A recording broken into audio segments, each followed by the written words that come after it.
I'm here with Paul Berry III, Yes. running for Lieutenant Governor here in the state of Missouri.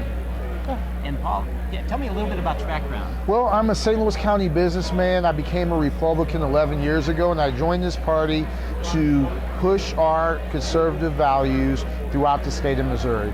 I was St. Louis County's Republican nominee twice, and have been involved in some of the bigger fights in urban areas regarding pushing back against Democrats. Things like COVID shutdowns, the implementation of CRT, going after Second Amendment rights, and one of the things I'm actually most proud of is once Roe v. Wade was overturned, St. Louis County and City of St. Louis were actually using COVID money to send women to get abortions in Illinois. And myself and Eric Schmidt and some others didn't like that, and we stood up against it. How did you do that? Well, we did it by getting the information out. One thing is that COVID money was supposed to be used for COVID, and I don't think it was used for abortion. So we wrote letters and made sure that the government knew that our eyes were on it. The biggest thing you have to do when you're trying to address what I call the failures is you have to highlight them. Okay, you have to make sure people are aware of them. You have to come up with an action plan so people know what they can do about it. You can not like something, but if you don't have a plan on how you're going to address it, it's going to continue. One of the things I really want to do in Jeff City is I want to see, even though I'm considered a hardcore conservative, I want to see if we can work together better. We have super majorities in this state. We should be passing bill after bill after bill. And one of the reasons I think it's not happening is I think we have consultants and lobbyists, and there's money, and people have aspirations for bigger offices, and they're not doing the job they were elected to. And I think that tonight, just like many times on the campaign trail, you're going to hear the difference between an activist and a businessman versus a career politician. Let me ask you a couple of questions that we were asking candidates for governor since. Yes.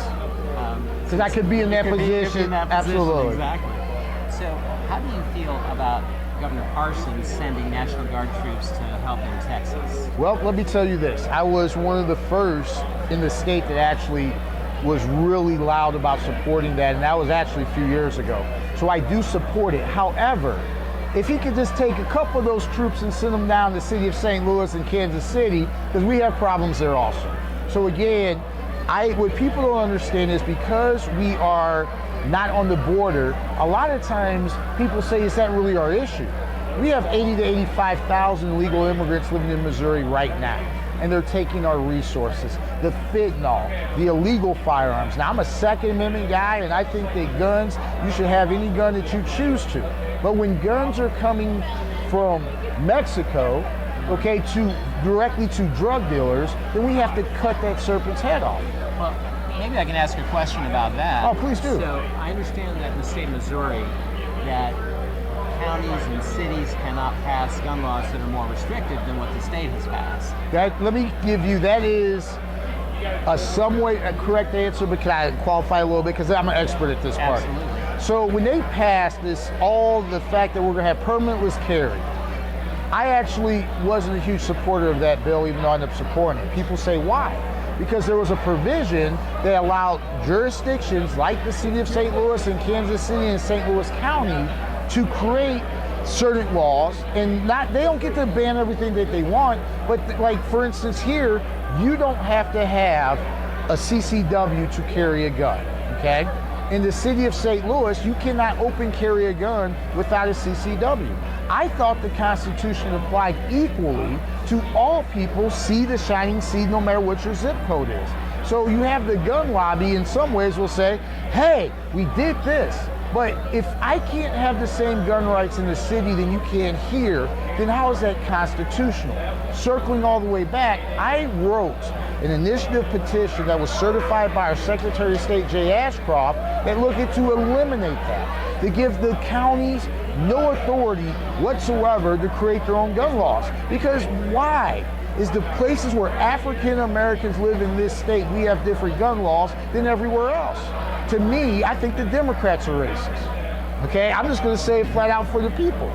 You have a constitution. Imagine the First Amendment. If I told you that you could do this interview here, but if I go to St. Charles County, you got to pay $50 to interview me. You think it's crazy. If I told you that you could go and get have communion for free, but now the state's going to tax you if you want to go to Sunday service. What I am saying is this: we need to get back to the basics of what does the Constitution mean and what is it for. Number one, it is to organize our federal system of government. It tells you the president, it tells you the Congress. The second thing, and I'm going to ask you a question: does the Constitution provide you rights? No. Thank you. Guys, you heard it from him first. He's now I'm impressed. What the Constitution does, it takes your rights that come from God and it informs the government that you shall not violate these rights that we have acknowledged that come from God. And first, it was the speech. Then there was self-preservation. Many years down, it was for equality in races, okay? That's what the Constitution is, and that's what I support. And if your elected officials or the people that want to serve you in a statewide capacity don't understand this, don't vote for them.